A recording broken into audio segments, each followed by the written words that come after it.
Hey, just checking in. Or, did you get my email? Oh, and everyone's favorite, just popping this to the top of your inbox. Look, we have all typed these exact phrases.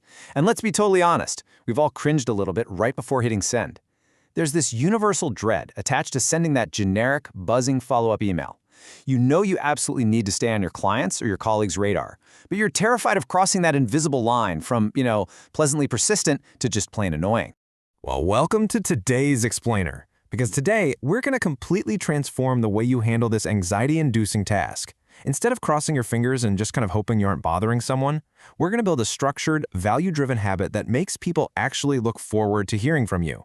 We'll be pulling some amazing insights from a framework by Mo Bunnell that really just flips the script on traditional networking. So here is our quick roadmap for today. 1. Capturing the 2 H's. 2. Nagging versus nurturing. 3. The perfect pace. 4. Your campaign of helpfulness. And 5. The winning formula. All right, let's jump right into Section 1, capturing the 2 H's. The secret to a great follow-up actually starts way before the follow-up even happens. It starts by realizing that incredible material is hiding in absolutely every single conversation you have. I want you to think of every meeting as having 2 parallel tracks of information. On one track, you've got the hireable details. The project specs, the business challenges, the stuff that actively moves the deal or the business forward. But right there on the parallel track, we have the human details. This is the stuff that builds the actual relationship. Their weekend plans, their frustrations, their passions outside of the office. To be effective, you've got to capture both of these streams. So the crucial point here is what we call the 10-minute rule. Human memory is just incredibly fragile. You might walk out of a meeting thinking, oh, I'll definitely remember that their daughter is touring colleges in Boston next month. But let's be real, by tomorrow morning, that detail is completely gone. You literally have to write down these potential follow-up nuggets within 10 minutes of the meeting ending, before those rich details just fade away. Let's look at exactly what you should be listening for. On the hireable side, jot down things like give-to-get offers, maybe a specific introduction you can make for them, or an industry report you could share. Now, over on the human side, log things like those college plans, a super niche hobby they mentioned, or an upcoming vacation. If they mention they love fly fishing, or say they're heading out to Yosemite, boom, that goes straight into your notes. This right here is your raw material. Moving right along to Section 2, nagging versus nurturing. Now we have to tackle the biggest fear people have when they reach out, that paralyzing worry of being an annoying pest. To conquer this, we really need to define what nagging actually is versus what real follow-up looks like. Think of it this way. Nagging is like a buzzing mosquito in your ear. It just takes energy away. When you say, "Did you get my email?" you are just chasing the exact same ask over and over. It's entirely about what you need. Real follow-up, though, that's more like a helpful neighbor dropping off a package. You're sharing a relevant article, asking how that Yosemite trip went, or just adding value with every single touch. One is selfish, and the other is genuinely generous. Okay, Section 3, the perfect pace. Let's get into the mechanics and see how this builds into a strategy that doesn't completely overwhelm your contacts. Because look, even if you are being super helpful, bombarding someone is still going to trigger their annoyed reflex. So we're going to set a strict, almost ruthless limit. Keep your outreach emails to 50 words or less. When a really busy professional opens an email and sees a massive wall of text, their brain immediately categorizes it as homework. And they file it away for later, which, let's face it, usually means never. 50 words forces you to be punchy, direct, and incredibly respectful of their time. This brings us to the 3 golden rules of pacing. Number 1, 1 idea per email. Number 2, 50 words or less. And number 3, space them out days or even weeks apart. I really love comparing this pacing to watering a houseplant, right? A little bit of water applied consistently over time helps the plant thrive. But if you dump an entire bucket on it, or in this case, send an email with 7 attachments and 5 links all at once, you're just going to drown the plant.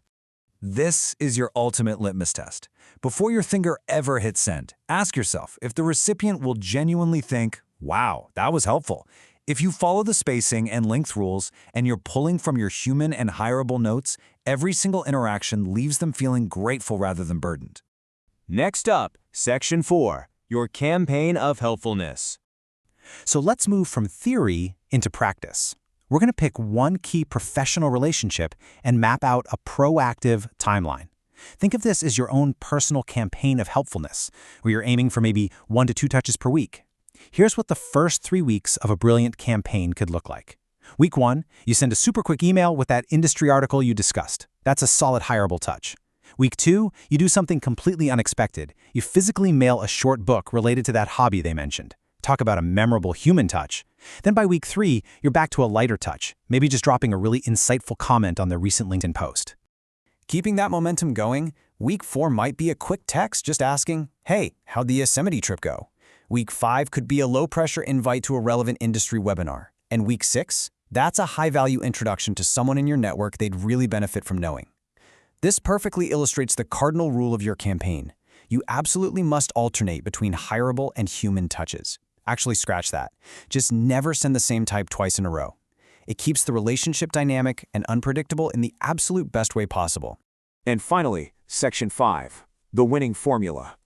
We've covered all the tactics, the 10-minute note-taking, the 50-word limits, the alternating campaign, but it all really boils down to this master equation right here. You provide genuine value rather than just asking for favors. You offer variety by alternating between those professional, hireable touches and the personal, human connections. And you deliver all of this with spaced-out consistency. When you combine those 3 elements, you don't just avoid being annoying, you literally transform yourself into an indispensable connection. People will actively want you in their network. So as we wrap up today's explainer, let's give you a concrete checklist for your very next meeting. Make sure you capture both the business and personal details within 10 minutes of hanging up. Stop chasing the exact same ask and start adding real value. Force yourself to keep those messages under 50 words. And finally, map out an alternating 6-week campaign. Honestly, if you do this, you will never have to type the words "just checking in" ever again. Remember, the truly great professional relationships out there, they aren't built on taking. They're built on a continuous, thoughtful rhythm of giving. So who is one person you can send a 50-word value-add message to right now? Go ahead and take action on that today. And if you found this breakdown helpful, and you want to keep mastering the strategies that actually give you an edge in your career, make sure you subscribe to AI Product Management Playbook by Deepak Dio on LinkedIn. Thanks so much for learning with us today, and we will see you in the next explainer.